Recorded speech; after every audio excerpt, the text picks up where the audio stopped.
All right, good morning. Morning, everybody.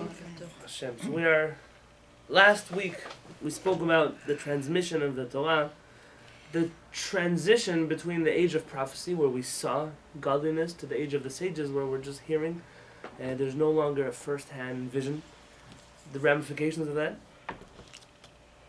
And we mentioned that there was a decline, not just in Judaism as a religion, but Judaism as a nation. We start going into exile mode. When we go into exile mode, we have to reassess and re-examine our faith and what actually happens. And Judaism ends up becoming more of a religion than it becomes a nation, because we're not part of a nation. We don't live on the same land. We don't have the same flag, and so on and so forth. This week we're going to start taking apart an era called the Anshe Knesset HaGdolah, the men of the Great Assembly. The men of the great? The Great Assembly. Essentially, when you have a Knesset in Israel, Israel's parliament has 120 members. The 120 number comes from an old Knesset that used to exist in the Jewish people, a men of the Great Assembly. We're actually going to point out that historians are unclear as to whether such a period really existed. We're dealing with rabbinic texts. So as people who are dealing with rabbinic texts, we're dealing with rabbinic literature. In rabbinic literature, the men of the Great Assembly most definitely did exist, though their details are very vague. We don't know who many of these men of the Great Assembly are by name. They mostly function anonymously under the umbrella of the men of the Great Assembly. Like you would say Congress or Senate, but you might not know all the congressmen or the senators that are sitting there. The same thing would be with the men of the Great Assembly. There are a few, and we're going to talk about the few that we do know. But it means that, interestingly enough, in this period, we're going to have to analyze not so much the people, because we don't know their names and their identities, as much as what they actually did, which we do have access to. But we begin in Pirkei Avot. Like you mentioned, essentially this period of history is paragraph by paragraph the beginning of the ethics of our fathers, Pirkei Avot. And it starts like this, on page 5. If you have a book, we're on page 5. Moshe received the Torah at Sinai and transmitted it to Yehoshua. Yehoshua transmitted to the Zikanim, the elders. The elders to the Nevi'im, the prophets. The prophets transmitted it to the men of the Great Assembly, the Anshe Knesset HaGdolah. They said 3 things. Be cautious in judgment. Raise many students. And make a protective fence for the Torah. What does it mean, be cautious in judgment? What does that mean? Well, they were ruling like a court, right? Correct. So, I think that's good advice to anyone who makes judgment. What does it mean, though? What does it mean to be cautious in judgment? To be rightful and betzedek and not in a hurry, and to take all the circumstances. To be fair. Listen carefully. Yeah. Essentially, you're deciding life and death. You're deciding between who's going to sit in prison, who's going to have life. Your job is to make sure not to rush this case. This is a person's life you're dealing with. Be cautious in judgment. Don't be so swift to judge. By the way, you see this in any court system in the world, but even in halakha you see this, that the younger a judge is, the more careless they are. The older a person is in judgment, the more wise they become. A little more experience, many more years, seeing the effects of judgment on people. I've seen a few cases of judges who are not, they're Jewish, but not necessarily judging in matters of Torah. And you see who they are in their elder years, and there's wisdom that comes with that pulpit. It's not just the place of, okay, this one has 20 years, this one gets ascended, this one is this fine. But there's a different kind of caution that comes out. I would think that in the beginning years, however many those might be, of being a judge, you might think you've seen it all. And so if someone comes with a similar story, you could be quick to judge.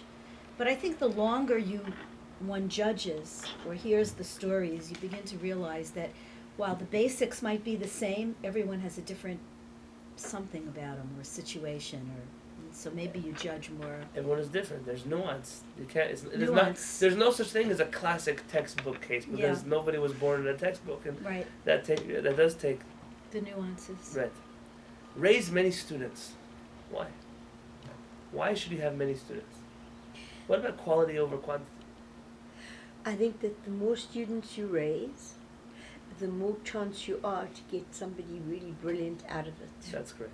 The rabbis understand this teaching to mean that you can have 1,000 students, but from those 1,000, how many are really going to be shining stars? Exactly. So have as many access.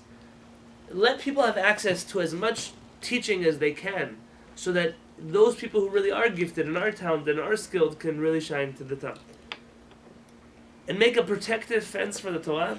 This is a matter that we Jews suffer from until today. Meaning, Absolutely. the idea of there is a law, there is a Torah, but the rabbis have an obligation to make a fence for the Torah. Don't think it's so crazy. We have a lot of resentment in our heart for this, but any important landmark, any government building, everything has a security fence to it. Everything has a perimeter to it. Everything has certain guards that are assigned to it. You go to Buckingham Palace, you can't just waltz right in. It's an important place, and there's a system. The same thing with the Torah. The Torah is written, but there are times and there are places for adding protective barriers to the Torah. Now, you should know, and it's not the point of my class today, because I'm not at all coming to talk about Jewish law today. But if we were to discuss Jewish law and protective barriers, and what about the opposite? You're not allowed to add to the Torah. You can't make new things. How do you make a protective barrier? It's crucial that when people teach Judaism, they teach people what it actually says and what are the things that were added to it. You cannot teach people that it's all the same. That everything is, whatever was developed 100 years ago in the shtetl is the same as what was developed 2,000 years ago in the Talmud, and then the same as what was given on Mount Sinai inside of the Torah. When we teach that kind of Judaism, so people get flustered easily, because all of these things are mushed together, and it seems like there's so many rules. When you're able to teach, listen, it's important to know. Who do we learn this from? Adam, the first man. He was the one who taught us that you shouldn't add things to the Torah. What happens? Hashem tells him, don't Eat eat from the tree. apple. And what does he tell his wife? Don't touch the tree. Don't touch the tree. Why does he tell her not to touch the tree? Because I think he's making a fence. Smart guy. Not really. He's thinking, listen, if I tell her not to touch the tree, for sure she won't eat the tree. So you don't want your kid to run to the street, you tell them don't go out the front door. But really there's nothing dangerous right outside of the front door. It's the street that's dangerous. At a certain point in time, you hope your child will reach a place in their life where they'll know how to walk to the driveway without running into the street. You know, they could, if they're 18 years old and they're still afraid to go to the front door, you failed in parenting. The same thing with Adam. Adam tells his wife, hey, don't touch the tree. What happens? She ends up touching the tree. And what happens to her? Nothing. So, well, if nothing happened to me when I touched the tree, so nothing's going to happen to me when I eat the tree. She eats from the tree, and literally the rest is history. When you teach people that the protective barriers are just as important as the laws that they're protecting, you'll end up doing a disservice. The kid who realizes, oh, hey, my parents told me it's dangerous to walk out of the front door, and here I am sitting for 3 hours outside of my front door. Now let me go sit in the middle of Governor Drive, God forbid. That's an incorrect approach to education. And our rabbis are telling us, even though you add a fence to the Torah, you have to make sure that it's always understood by the people that it's a fence. And there are times where those fences don't apply. And there are times where those fences are sometimes exaggerated, or they're too much. There are times where the fences are not enough. And in every generation, you see the rabbis are adjusting these fences. Some generations we struggle with certain things more than other generations do. And some things we struggle less. This is a fluid rule that was given to our rabbis to protect things. But we're not here to talk about what they said as much as who they were. So, page 5. Tractate Avot introduces us to the world of the oral law. It begins with a description of the Torah's transmission. Sinai, Moses, the Great Assembly. There is much to be learned about the method of transmission of the oral law, but our focus is on the final stage, which is also the first stage of the world of sages, the transition from the prophets to the members of the Great Assembly. We mentioned last week that something huge happened. When we switch out of an era of prophecy, all the murder stops, all the idol worship stops, all the terrible things stop, and then we enter an era of sages, which have much more limited worldview. They're not communicating with the divine. There's no great visions about the future and about the temple and about world peace. But something changes for the good in the Jewish people. And we're going to deal not with Moshe, not with the prophets, not with the elders. We're dealing for the first time with the men of the Great Assembly. This is the first generation of sages that we have. In order to understand who they were and what they did, we have to get a little bit of historical background. Can I ask somebody to read on page 6 for me? Make sure the people on the camera hear you too. Historical and political background. In 539 BCE, Cyrus, emperor of Persia, conquered Babylonia. Who's Cyrus? Do you know who? Koresh in Hebrew. Koresh. Koresh. Yes. He's a tremendous emperor of Persia. Wasn't the Syrian Empire? I don't know, it was Persian different. Empire. Persian Empire. Persian. Cyrus is very important, and he brought much religious liberty to the Persian kingdom. He pushed people to settle different parts of his kingdom. He's a smart man. He knows that if you don't settle parts of your kingdom, somebody else will take it. He's he's related to Achashverosh. There's two Koresh, and I'm not ever clear which Koresh. The one Koresh was bad. So this But Koresh was incredible. Cyrus was he did a lot of good for the Jewish people, so much so that we actually speak highly of him. In the words of the prophets, they speak about him like he's an anointed one of God. It's the only non-Jewish person that I know of in the Tanakh that is spoken of so highly, precisely because of what he does right now. A conquest. A conquest which began the Persian age, ended the Jewish exile, and initiated the period of Shivat Zion, the return to Zion. So he is the first emperor who allows the Jewish people, and not just allows, but pushes them to return back to their homeland. Cyrus made a proclamation bringing 70 years of Jewish exile to an end, and heralding the beginning of the return to Eretz Israel, the land of Israel. The Persian policy of restoring peoples to their homelands was not directed exclusively at the Jews, but rather at all subjects of the Persian Empire, and was based on the principle of granting religious freedom and administrative autonomy to all subjects of the empire. Let's say, for all sakes and purposes, Cyrus is a pretty enlightened king. He's ruling over a people, but he understands that not always is tyranny and oppression the best way to occupy another people. Sometimes allowing a certain freedom of movement, of autonomy, of government, and freedom of religion. This is important, to allow people to have their own... So what was the religion of Cyrus? I actually don't know his Reference. own religion. Yes. I know that in those times and in those periods, this Persian Empire was involved in, I can't tell me pronounce it, Zoroastrian. Zoroastrian. Because a lot of the things because that... Allah hadn't come yet. Right, No, no, no, definitely no. there He were wasn't Muslims here. There were not, there's Exactly. not Islam yet. Yes, that's But exactly all what I'm kinds saying. of early religions that were going on, I don't know exactly what he was adhered to. So, the restoration... I'm sorry, I'm going to keep interrupting you. The restoration of the Jewish people to their homeland in Zion was financed by the treasury of the Persian state. Pretty good. Which considered it important to settle its subjects at the western borders of the Persian kingdom. The return to Eretz Israel occurred in several waves. So not only did he push them, did he allow them, he financed the return of the Jewish people to the land of Israel. Like Khomeini, mamash. Again. The first wave.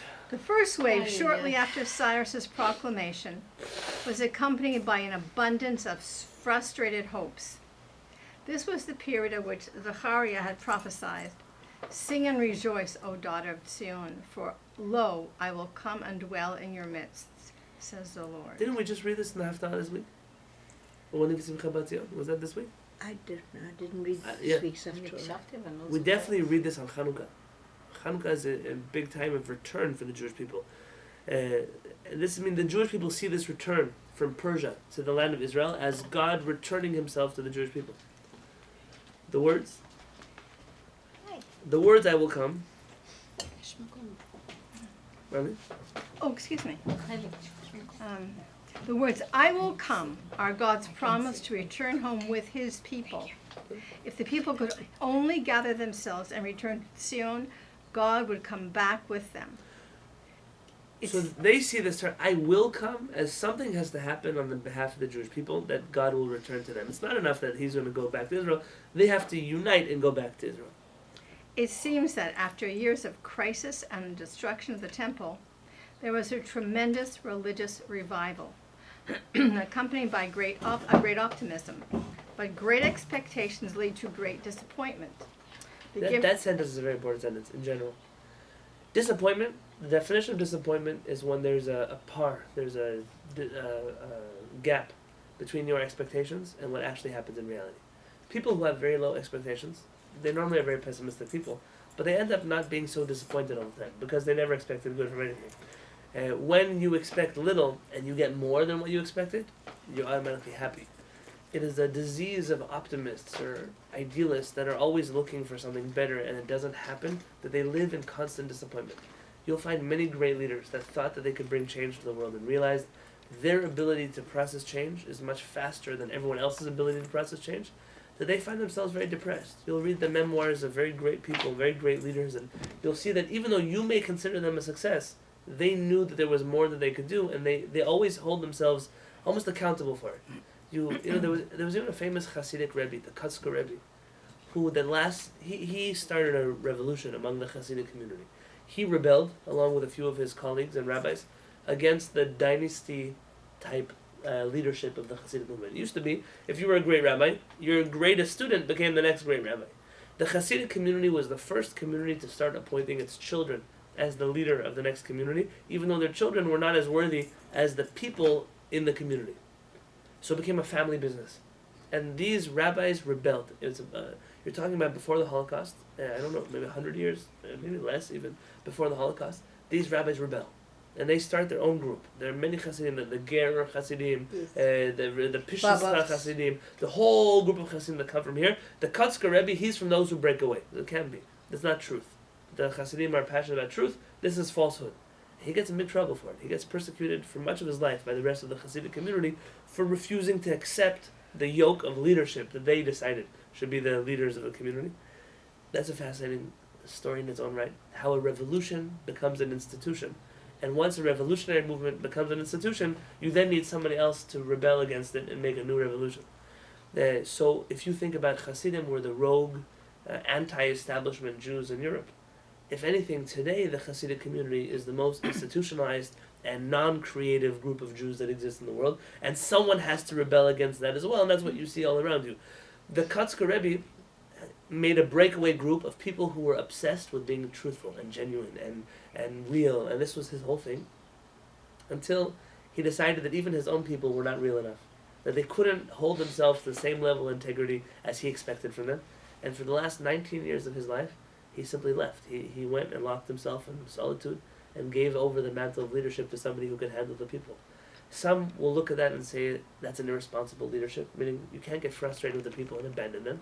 Some see it as that's a problem that most ideological leaders have, that they at a certain point, they need to do more than the people allow them to do, and they have to go their own way. It's a fascinating study in leadership, but this, what he's saying now, great expectations led to great disappointment. When we expect great things, we then get let down when those great things don't happen. If you look in 1948, the amount of ultra-Orthodox Jews that were anti-Zionist were minimal. Because even the most anti-Zionist, theologically Jews, were blown away by the fact that the state of Israel managed to create itself. How did we win a war? How did we declare independence? You find that even the most fanatic of Orthodox communities were they thought Mashiach was right around the corner. And then 1 year later, and 2 years later, and 3 years later, when they start to see all the problems that happen, and the problems with the Israeli government, and the problems with the people, and the problems with the army, and the problems, they all fall off the bandwagon. Correct. And you see that even in 1948, 1949, 1950, even the most ultra-Orthodox yeshivot celebrated Israeli Independence Day. By 1950s, they're done. They're gone. They're off. Because great expectations lead to great disappointment. Upsets are caused by unrealistic expectations Very good. or unmet expectations. That's right. All right, I keep stopping you. The The immigrants. The immigrants comprised a number of groups, including many of unclear family background. Another significant group was composed of Jews who had assimilated through intermarriage. In all, some tens of thousands moved back to Eretz Israel in this first wave, while the majority of Jews remained in Babylonia. Stop there. We deal with the problem always of the Jewish people not caring as much about the things they're supposed to care about. The Jewish people are exiled temporarily. It's not so long. 70 years is not so long. And already when the time comes to return to Israel, the same people who 70 years ago are weeping on the rivers of Babylon no longer want to leave Babylon. I have a different take on it. Let's hear it. A lot can happen in 70 years. A lot did happen in 70 years. So you can be 15 years old when you were exiled, and now 70 years later you're 85. Lucky. right? Still alive. If, You're if, Yeah, if you're still alive, if right? you made it that long back then. And I'm not certain, you know, you can create a nice life somewhere, or a not nice life, but it's your life, 2 feet on the ground, still breathing, wherever you're living. Now Well, that- suddenly to say, someone's offering you to go back, it's the same thing, like the state of Israel is created. This is You know, who this- wants to, I'm not selling my house to move back to Israel. That's right. My parents didn't sell their house to move back in Israel in 1948. That's exactly what we're talking about right now. This is exactly Yeah. it. You- What, we're- who's leaving Babylon? Yeah.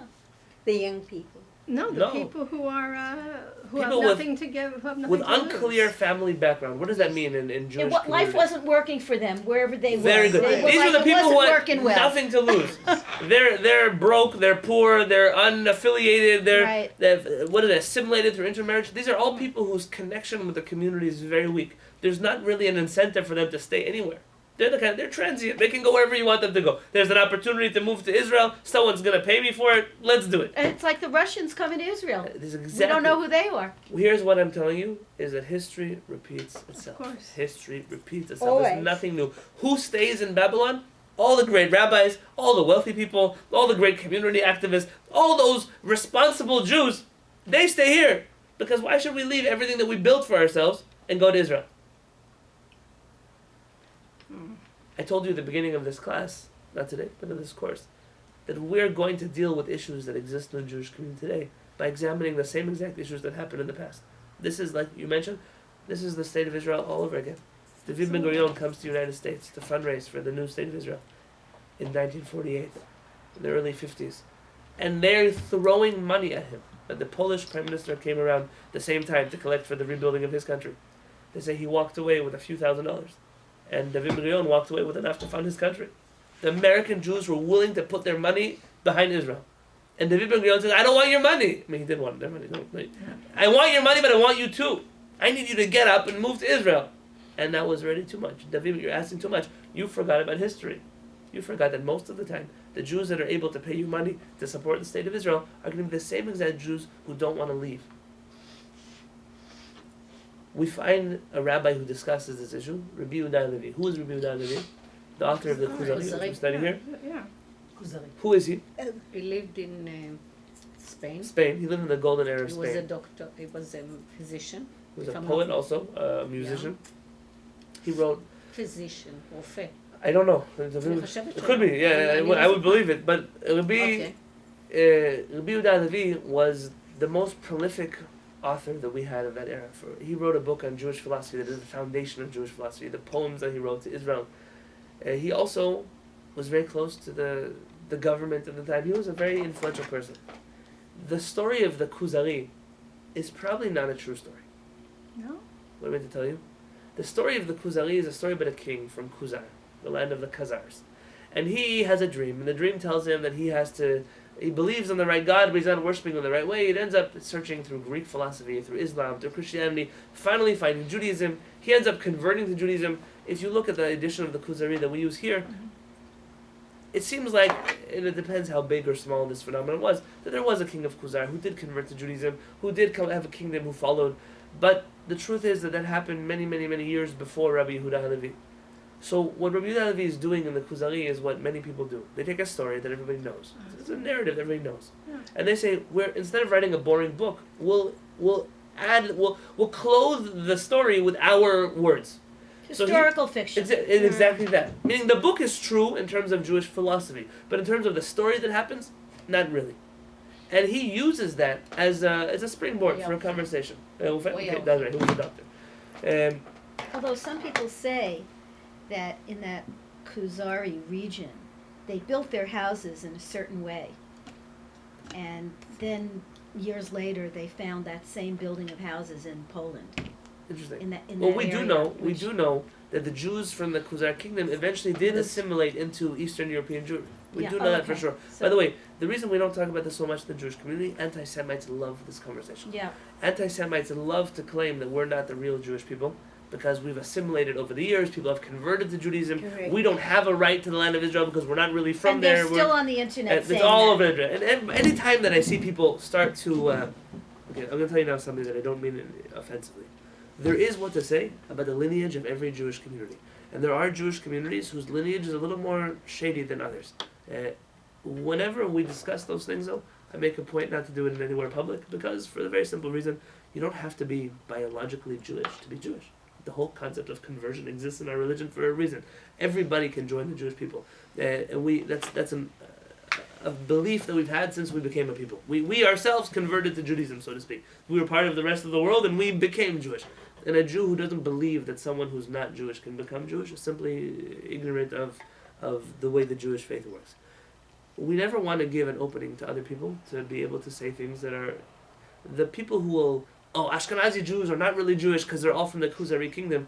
I won't lend a hand to anti-Semitism, even if there may be... No, it's not true, by the way. But even if there is some historical truth to that which is being said, to besmirch an entire community of Jewish people and their lineage and where they come from is not something that we'll lend a hand to. Rabbi Yonatan Halevy writes the story of the Khuzari. And in this story of the Khuzari, the king who is now converting to Judaism, says, Rabbi Yonatan Halevy, if the land of Israel is so important to you, so what are the Jews doing here? Why don't they go to Israel? To which he responds, someone want to read from here? A wonderful but tragic. Bottom of page 6. A wonderful but tragic description of the consequences of this. No? Yeah, go for it. Failed aliyah provided by Rabbi Yonatan Halevy and the Khuzari, responding to the Khuzar king's query regarding the phenomenon of the Jews who, while praying for the return to Zion, actually failed to return there. Who wants to read the paragraph first? Excuse me? You want to read? I'll try. It is the sin. It is the sin which prevented the divine promise with regard to the second temple. Viz. Sing and rejoice, O daughter of Zion, Zechariah 2:10, from being fulfilled. Divine providence was ready to restore everything as it had been at first, if they had all willingly consented to return. But only a part was ready to do so, whilst the majority and the aristocracy remained in Babylon, preferring dependence and slavery, and unwilling to leave their houses and their affairs. And an allusion to them might be found in the enigmatic works of Solomon. I was asleep, but my heart was wakeful. Song of Songs. He designates the exile as sleep, and the continuance of prophecy among them by the wakefulness of the heart. Hark, my beloved knocks, means God called to return. My head is drenched with dew, alludes to the divine presence which emerged from the shadow of the temple. The words, I have taken off my robe, refer to the people's slothfulness in consenting to return.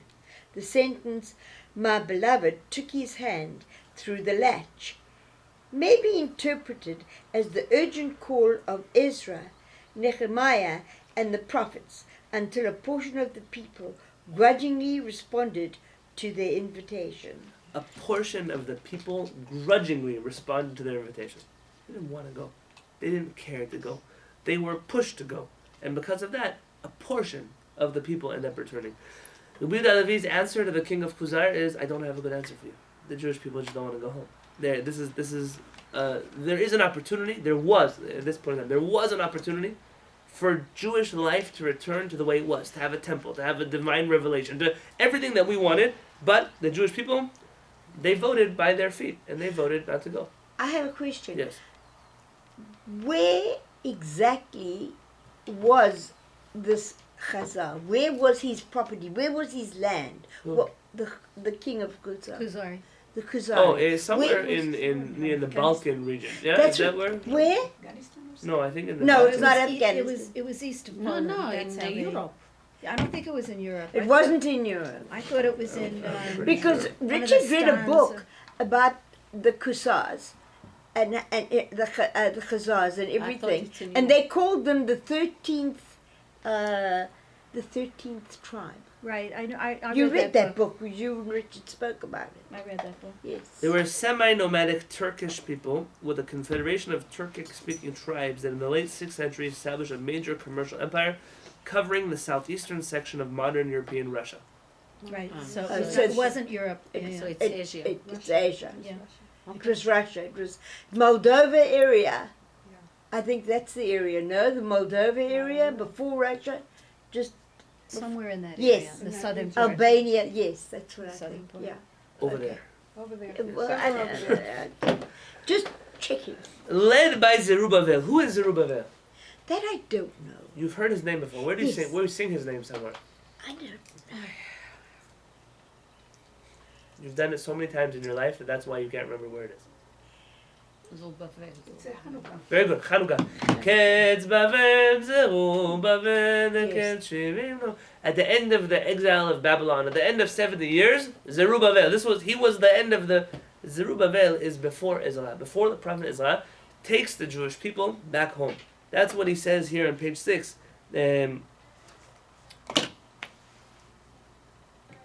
7, led by Zerubbabel.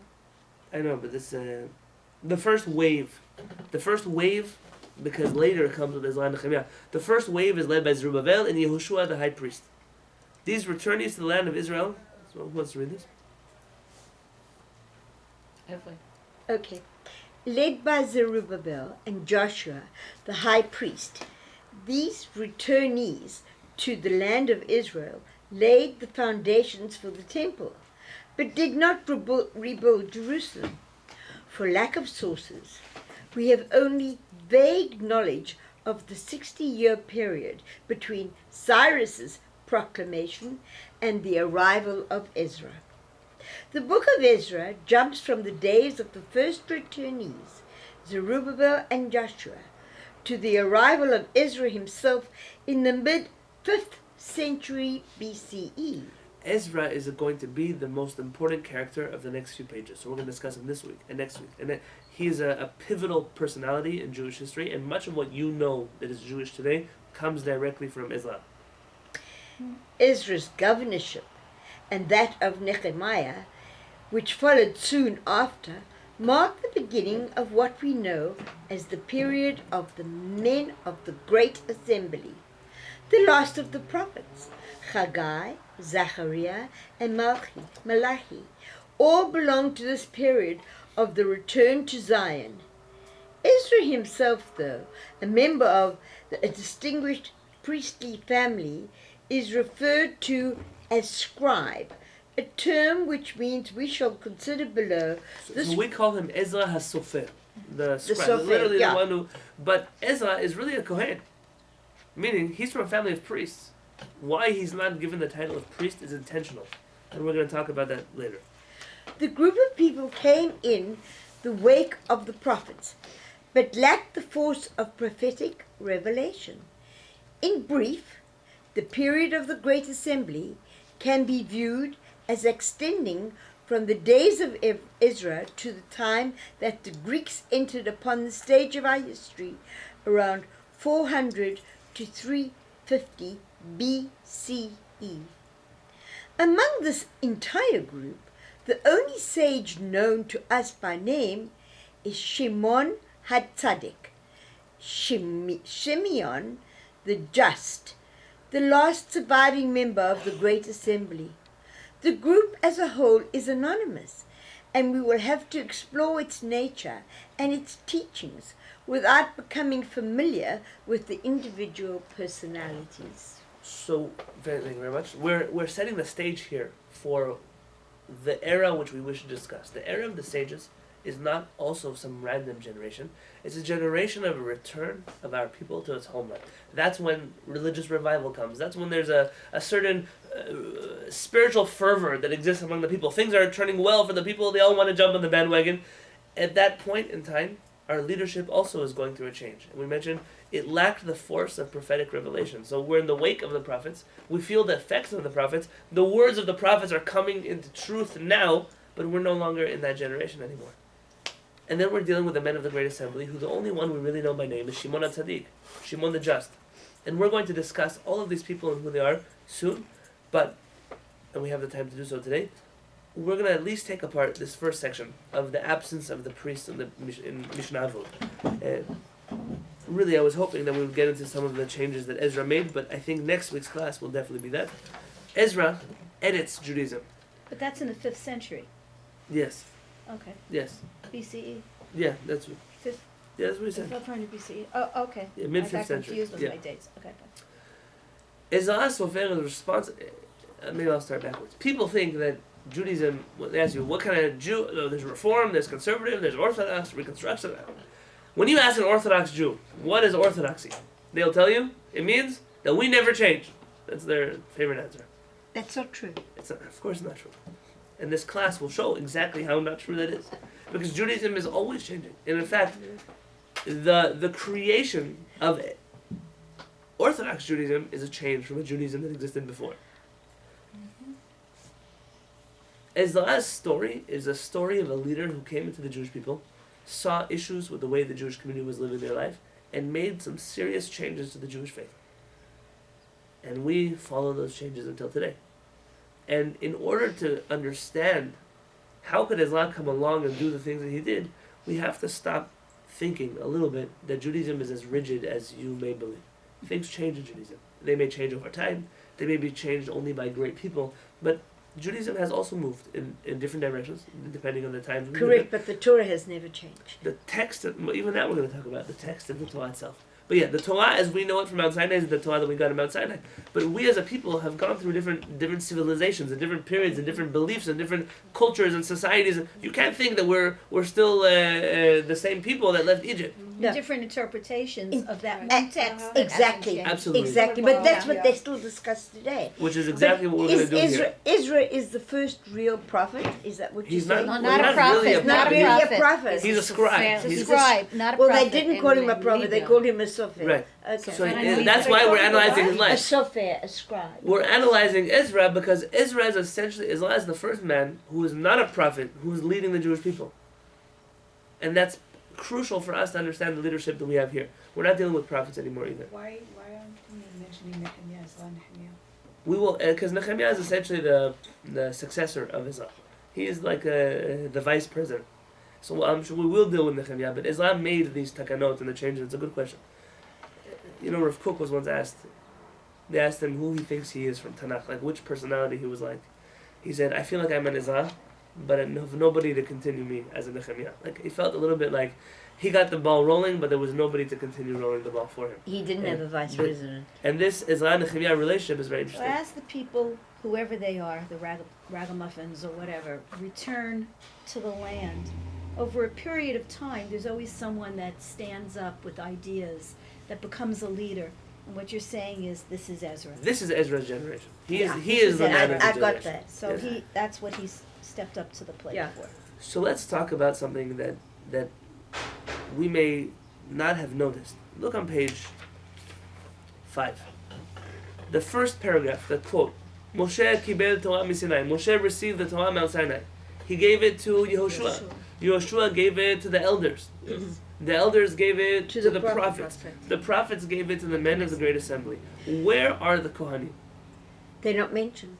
They're the chosen people to teach Torah. They are left out. They're not here. Who In cut? this new development of Judaism, they're not, the priestly class is not, They neglected the job. Oh, am I right? this is very important. What? This is the first time where you're going to deal with Jewish leadership that That- has a job that isn't doing its job.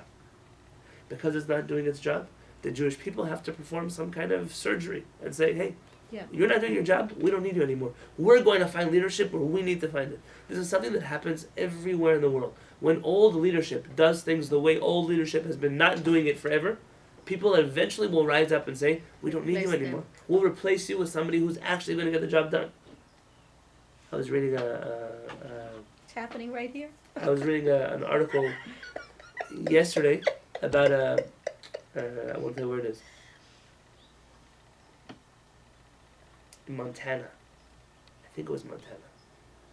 There's a town. Montana is a place which is exceptionally conservative politically. Also has a very small black population. Correct. And elected its first, and there's a city there, elected its first black African immigrant mayor in a town which is almost exclusively white American of the back hills of Montana. It was a fascinating conversation where you see that, I didn't know this, in Montana the local government doesn't run based on political parties. There's no Republican and Democrat candidate. Oh, I like that. They run based, believe it or not, it's a crazy concept. They run based on the merits of their own campaigns. It's people are not, they're not Republican or Democratic candidates. There are two candidates that run against each other. On what are they? I like that. It's mind blowing. Right? How do you know who to hate if they don't tell you who the other party is? You shouldn't have to hate anyone. But it's like you almost, there's certain people that they are partisan in a certain cause. It doesn't make a difference who the other side is, who they are. This man won against the mayor who's been winning over and over and over and over again forever. Good for him. And he won by knocking on people's door to door, talking to people, and it was something incredible. This is a place that has a bias against immigrants. It does, especially from Africa. People that has a bias against race, and they're very open about it. In the interviews, people are very open about it. But they say they cannot get over the fact that this person showed leadership quality, that he cares about the people and about what happens there, and it's a fascinating thing.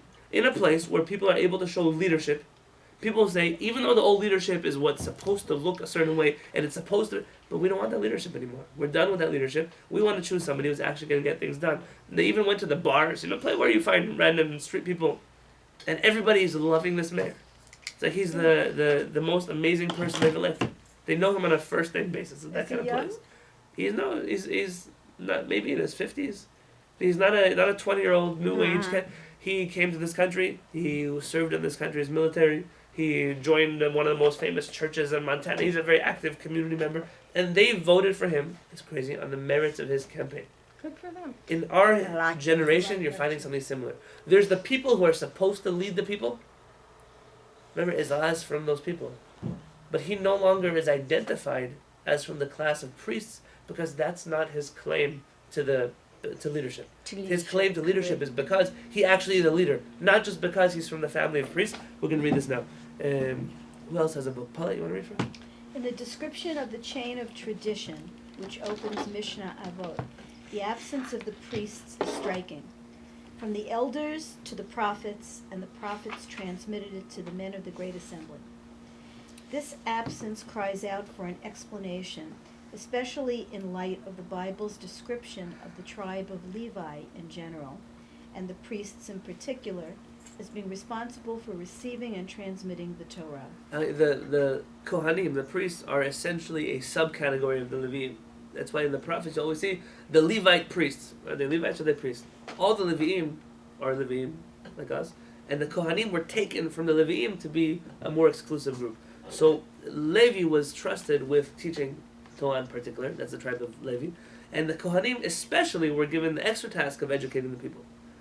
The verses on this point in Deuteronomy are explicit, and Moses wrote this teaching and gave it to the priests, sons of Levi, who carried the ark of the Lord's covenant, and to all the elders of Israel. The priests were chosen as the teachers of Torah, and it was for this reason that they were exempt from all the other burdens borne by the rest of the nation, and did not inherit portions in the land itself. Notice what happens. The priests essentially are chosen, the Kohanim, to teach and to serve the people. Because of that, they're not obligated to serve the people in other ways. They don't go to war. They don't pay taxes. Because the priests are living a life of national service. Part of being exempt from the responsibilities of citizenship also means you don't get the benefits of citizenship. Mm-hmm. In the Jewish community of old, there were democratic elections, like in Europe, for example. Every city had its little Jewish municipality, and there were democratic elections, except, listen carefully, and I'm not here to make a pitch on politics, but it's something to consider. Not every citizen had an equal vote. Those who were members of the community, who supported the community, who owned homes in the community. In Yiddish, there's a term, balabatim. Yes. The balabatim are the homeowners. Who cares if you own a house or you don't own a house? Essentially, the people who could vote on financial matters in the community were those who were members financially of contributing to the community. Those who were receiving benefits from the community, those who lived on the charity of the community, were able to vote in other communal issues, but not in the issues of finances, because they had a personal... they're not invested, but they're receiving. The same thing with the Kohanim. The Kohanim, they're serving the people. Because of that, they're exempt from certain civil duties. But also because of that, they can't be landowners. The Kohanim are not able to enjoy a certain stability of life that other people are able to enjoy. So when did it become the fact that all the Leviim were in that category? Oh, they were all the Levim were in that category. All the Levites. Yes. The The Kohanim. Levim were supposed to go around the country, but the Kohanim were supposed to Correct. stay in The difference in Levim and Kohanim essentially are just what Rachel said. The Kohanim served exclusively in Jerusalem and in the temple, whereas the Levim did the same job of educating the people. They were the religious clergy of the Jewish people. They traveled from area to area, from north to south, east to west. Sometimes Levim stayed put. They became the rabbis of places or the school teachers or wherever they were. But they essentially didn't live anywhere because they had to be involved in the whole Jewish community. Another point, the Leviim were a shevet, were a tribe. The Kohanim and part of the Leviim, they were not a tribe. Correct. They're not their own tribe. No, That's right. there But was you a should know Kehillat. that the Rambam records, Maimonides says that anybody could join the tribe of Levi, in the sense that everybody could become a servant of the people in terms of education. But the Leviim were biologically, this was their tribe's job. You could join, but they couldn't opt out. That was the. Throughout the biblical period, it was the priests who were charged with the transmission of the Torah and its instructions, as the Bible notes, "They shall teach your laws to Jacob and your instructions to Israel." The priests were evidently a disappointment in that they failed to transmit the Torah as expected of them. This expectation is reiterated on a number of occasions by the first temple prophets. For example, the prophet Jeremiah presents the ideal division of leadership roles. For instruction shall not fail from the priest, nor counsel from the wise, nor the word from the prophet. So instruction of Torah, who's entrusted with that? The priest, the priest. Kohanim. The priest. Counsel, not everybody who's good, this is important, not everybody who's brilliant at Torah is great at counsel. So who shouldn't give counsel? The Levium. Those who are wise. Yes. If you're wise people should assist people. And the words of God, meaning divine revelation, is not given from the Kohanim. They're not prophets. It's not given from the wise, it's given specifically from the prophets. So there's 3 types of leadership, and every one of those leaders has to do their job in order for people to function properly. And likewise, in the book of Ezekiel, "And they shall seek a vision of the prophet in vain, instruction shall perish from the priest, and counsel from the elders." Notice that elders and wise are the same. Rabbis often include wise and elderly as the same term. So the question is, how can a young person be wise? If you're lucky. Can you have a young person who's wise? Yes, you can. Sure, So you our can. rabbis say zaken. The word for elder in Hebrew, zaken, Yes. is a notrikon. It's a blurred. Age. Zekanah. How do you say it in English? Zek hana chukma. This is a man who acquired wisdom. So when a person acquires wisdom, they can be referred to in Hebrew as a zaken, as an elder, even though they're not actually old. You also meet old people that are not so Not wise so at all. wise. I'm being kind. It could be the word evolved, more It's- evolved. yeah, this is an attitude. And they say that you don't have the hate because the only thing that you can acquire is chokmah. So they don't really specify. Because zaken is not really a variation of zekanah chokmah. Right. Because you don't have the hate That's right. in zaken. But they said that the only thing that you can acquire is chokmah. Is So wisdom. You they can't don't get it. really mention it. That's for that. Very nice. I didn't see that. At the time of the return to Zion, the expectation remained that the priests would bear the mantle of the instruction, but their failure apparently matched the level of expectation. "For the lips of the priest shall guard knowledge, and men seek rulings from his mouth. For he is the messenger of the Lord of hosts. But you have turned away from that course. You have made the many stumble through your rulings.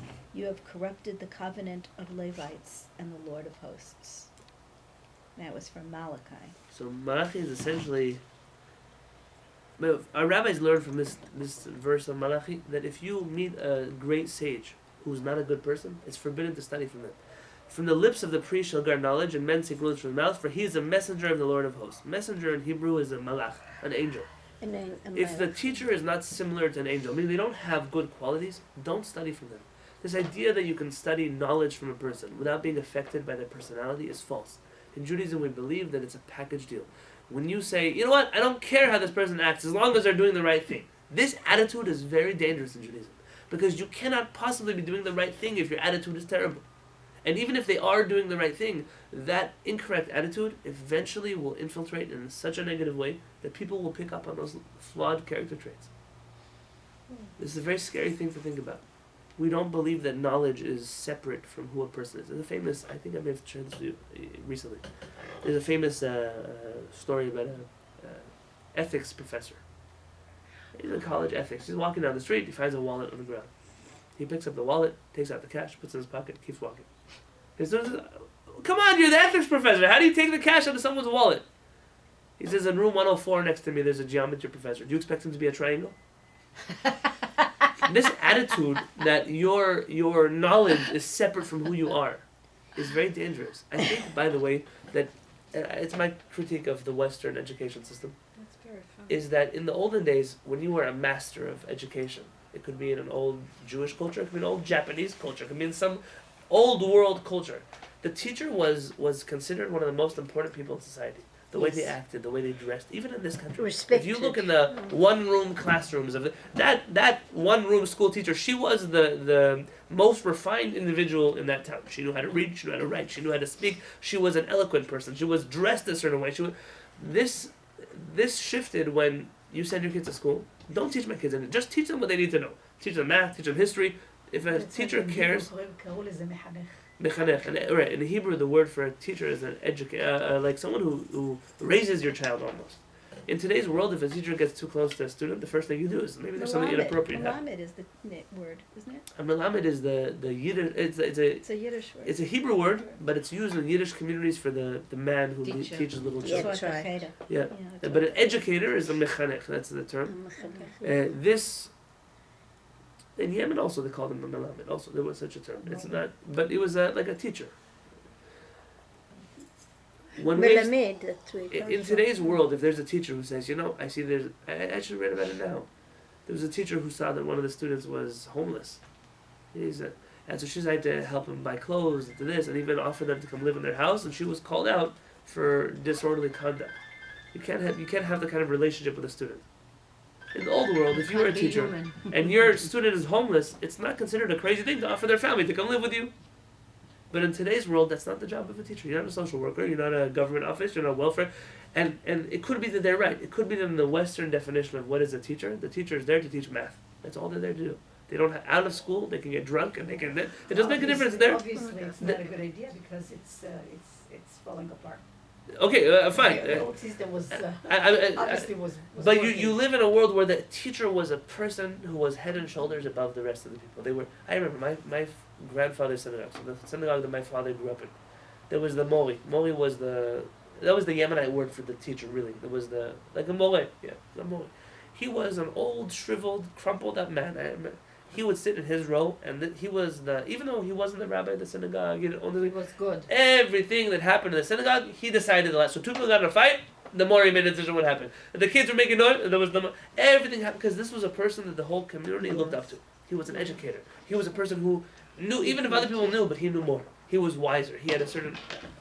This is what priests and sages used to look like. In today's world, sometimes people meet rabbis and they hold on to their wallets to make sure nobody's going to steal money from them. It's a different place. The books of Ezra and Nehemiah. Let's end with this Books paragraph. of Ezra and Nehemiah abound with criticism of a corrupt priesthood, which had intermarried with foreign women and was alienated from the people. Hence the Mishnah, Avot, chose to skip over the priests and to convey the torch of the Torah directly from the prophets to the sages of the Second Temple, Ezra, Nehemiah, and the men of the Great Assembly. So two things that make the people feel betrayed by their Kohanim leadership. The marriage of foreign women. This in itself is not necessarily a problem. But it's the thought of, I'm too good to meddle with you. When the leadership feels that, my kids, they shouldn't go to the school system that I created. My kids shouldn't, when they can't eat the food that whatever it would be. My people are not good enough for my family. I have to marry somebody from somewhere else. That's a betrayal of the trust of the people. You're too good for us. We're not good enough for you. The second comes along with a certain, what was the word he used? Alienation from the people. When you get out of touch with what's happening on the street, with who these people are, with what, you probably know better than me, the famous Queen of England who said, if you can't have bread, eat cake. Yeah. Yes. Are you so out of touch that if they're saying they don't have bread, of course they don't have cake? Yes, when you're a leader who's out of touch with your people, the people will feel alienated from you. And betrayal and alienation are the two things that make leaders lose. and a new form of leadership comes in, and that's the form of leadership we're going to be dealing with next week. I have officially more time, but the next section is so important and so detailed and has so much nuance in it that God willing, we're going to do this next week. So next week our class is going to go from page 9, and I hope to cover all the way until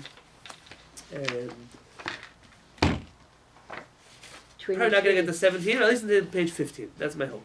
Okay, at least until page 15. Okay, so we'll see you God willing next Monday. Thank you so much for coming. Thank you for having us. Thank you. That was very I won't be here interesting. next week. Okay, have